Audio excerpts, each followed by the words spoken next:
Toll നിരക്ക് വർദ്ധിപ്പിച്ചതിനെതിരെ Paliyekkara toll പ്ലാസയിലേക്ക് DYFI പ്രവർത്തകർ നടത്തിയ മാർച്ചിൽ സംഘർഷം. ദേശീയപാത അതോറിറ്റിയുടെ ഓഫീസിലേക്ക് തള്ളിക്കയറാൻ ശ്രമിച്ച പ്രവർത്തകരെ തടഞ്ഞ പോലീസുമായി ഉന്തും തള്ളുമുണ്ടായി. ഡിവൈഎഫ്ഐ പ്രവർത്തകർ ടോൾ ബൂത്തുകൾ തുറന്ന വാഹനങ്ങൾ കടത്തിവിട്ടു.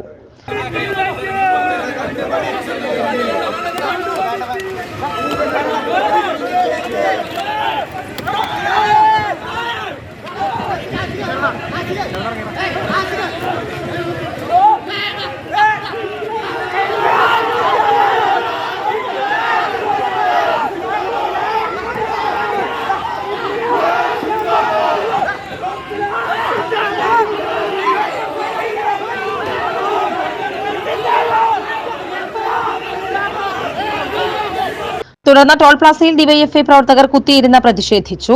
പ്രതിഷേധ ധർണ ജില്ലാ സെക്രട്ടറി വി.പി. ശരത് പ്രസാദ് ഉദ്ഘാടനം ചെയ്തു. ജില്ലാ പ്രസിഡന്റ് ആർ.എൽ. ശ്രീലാൽ അധ്യക്ഷനായി.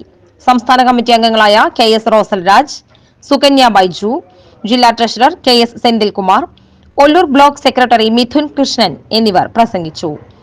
DYSP K. Sumesh, Puthukkad SHO V. Sajeesh Kumar എന്നിവരുടെ നേതൃത്വത്തിലുള്ള പോലീസ് സംഘവും സ്ഥലത്തുണ്ടായിരുന്നു.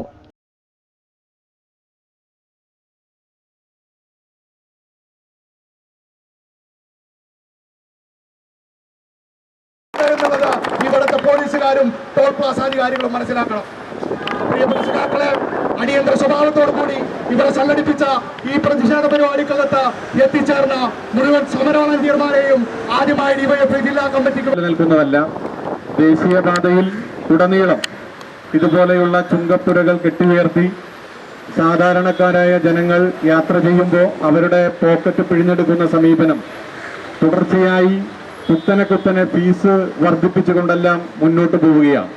അത് നിഷേധിക്കുന്ന സമീപനം BOT എന്ന പേരിൽ ഈ നാടിനകത്തെ കേന്ദ്ര സർക്കാർ, കോൺഗ്രസും BJPയും മാറി മാറി ഭരിച്ച കോൺഗ്രസ് സർക്കാരിൻ്റെ അവർ നടത്തിയ നിയമനിർമ്മാണങ്ങളുടെ ഭാഗമായി നാഷണൽ ഹൈവേ അതോറിറ്റിയെ നോക്കുകുത്തിയാക്കിക്കൊണ്ട് ഇത്തരത്തിലുള്ള കരാർ കമ്പനികൾക്ക് ഈ പാലിയേക്കര ടോൾ പ്ലാസ വന്നത് മുതൽ ഈ നാടിനകത്തെ ജനങ്ങളെ കൊള്ളയടിക്കുന്ന ഏറ്റവും പ്രധാനപ്പെട്ട കൊള്ളക്കാരായി നാടിനകത്ത് ഈ ചുങ്കപ്പുരകാർ മാറിക്കൊണ്ടിരിക്കുകയാണ്.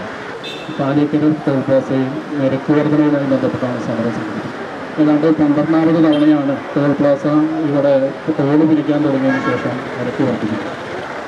ഈ ടോൾ പ്ലാസയുടെ കമ്പനിക്ക് ഈ പ്ലാസ ഇവിടെ നിലവിൽ വന്നതിന് ശേഷം പ്രതിഷേധത്തിന് വരില്ല എന്നും അതുപോലെ നിരവധി ടോൾ ഫണ്ട് ലഭിക്കുമെന്നുള്ള രീതിയിലാണ് ഇവിടെ ടോൾ കമ്പനി നിരക്ക് വർദ്ധിപ്പിച്ചിരിക്കുന്നത്. 2281 കോടി രൂപ ടോൾ അധികം ലഭിച്ചിട്ട്